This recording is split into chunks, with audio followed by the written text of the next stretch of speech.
సమయంలో బస్సులు లేనట్టు అటువంటి పరిస్థితులలో ఆటోలలో ప్రైవేట్ వెహికల్లో పోతున్న క్రమంలో ప్రమాదాలు గురవుతున్నటువంటి సంఘటనలు కూడా ఎన్నో జరిగింది మన దగ్గర. ఒక నిమిషం లేట్ అయినా కూడా పరీక్షను అలో చేయలేకపోతారు. అదేవిధంగా సప్లిమెంటరీ విద్యార్థులు కలుపుకుంటే 300 పై చిరుకు ఇక్కడ తండాల నుంచి రవాణా సౌకర్యాలు సరిగ్గా లేవు, ఇక్కడ నుంచి బస్సు సౌకర్యాలు సరిగ్గా లేక ఈరోజు వాళ్ళు ఇబ్బంది పడుతున్నటువంటి పరిస్థితి ఉంది. కాబట్టి మండల కేంద్రంలో ఇంటర్ పరీక్షా కేంద్రం ఏర్పాటు చేయాలని చెప్పేసి తహసీల్దార్ కార్యాలయానికి వచ్చి ఎంఆర్ఓ గారికి వినతి పత్రం ఇవ్వడం జరిగింది. సమయానికి బస్ సౌకర్యాలు లేక ప్రైవేట్ వాహనాలను ఆశ్రయించి పరీక్ష కేంద్రానికి వెళ్ళడం జరుగుతుంది. అలా వెళ్తున్నటువంటి క్రమంలో ప్రమాదాలకు కూడా గురవుతున్నటువంటి పరిస్థితులు ఉన్నాయి. కాబట్టి తక్షణమే ఇక్కడ పరీక్ష కేంద్రాన్ని ఏర్పాటు చేసి విద్యార్థులు ఇబ్బంది పడకుండా చూడాలని చెప్పేసి ఈ సందర్భంగా డిమాండ్ చేస్తుంది. ముఖ్యంగా ఈ మండలం ఏర్పడి దాదాపుగా 10 సంవత్సరాలు గడుస్తున్నటువంటి పరిస్థితి. ఇక్కడ ఉన్నటువంటి విద్యార్థులు ఇంటర్మీడియట్ ప్రారంభమై దాదాపు 8 సంవత్సరాలు గడుస్తూ ఉన్నాయి.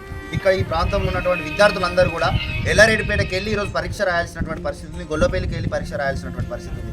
ఈ ప్రాంతంలో దాదాపుగా మణిపల్లి చివరి ప్రాంతం ఇక్కడ శాంతినగర్ నుంచి దాదాపు ఎల్లారెడ్డిపేట పోవాలంటే దాదాపు 30-35 కిలోమీటర్ల దూరం ఉన్నటువంటి పరిస్థితి. అదేవిధంగా ఈ తండాలో ఉన్నటువంటి విద్యార్థులు ఈరోజు ఎల్లారెడ్డిపేట గొల్లపల్లి పోవాలంటే ఇక్కడ సరైనటువంటి రవాణా సౌకర్యాలు లేనటువంటి పరిస్థితి ఉంది. ఇలాంటి పరిస్థితుల్లో ఈరోజు విద్యార్థులు నానా ఇబ్బందులు పడి ఈరోజు పరీక్ష కేంద్రం చేరుకుంటున్నటువంటి పరిస్థితి ఉంది. అదేవిధంగా చేరుకుంటున్నటువంటి క్రమంలో ఇంటర్మీడియట్ బోర్డు ఒక్క నిమిషం నిబంధనలు కూడా పెట్టినటువంటి పరిస్థితి ఉంది. ఇప్పుడు ప్రాక్టికల్ సెంటర్ ఇచ్చినప్పుడు తీరియని క్లియర్ అని మేము అడుగుతున్నాం గవర్నమెంట్ని. మార్నింగ్ వెళ్ళాలంటే బైక్ పైన వెళ్తాం మేము, అంటే ఏ ఆటోస్ ఉన్నాయి అక్కడ నుంచి బైక్ పైన వెళ్తాం. ఇక్కడ నేను యాక్సిడెంట్ అయితే ఇలా అది అడుగుతున్నాం.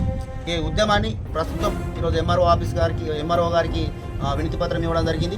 ఇప్పటికి కూడా మాకు అధికార యంత్రాంగం నుంచి ఎలాంటి హామీ రాకపోతే భవిష్యత్తులో ఉద్యమాన్ని ఉధృతం చేసి ఇంటర్మీడియట్ పరీక్ష కేంద్రం ఏర్పాటు చేసేంత వరకు కూడా మా పోరాటాన్ని ప్రజా సంఘాలుగా విద్యార్థి సంఘాలుగా పోరాటాన్ని కొనసాగిస్తామని చెప్పి కూడా ఈ సందర్భంగా ప్రభుత్వ అధికారాన్ని ఈ సందర్భంగా తెలియజేస్తాం.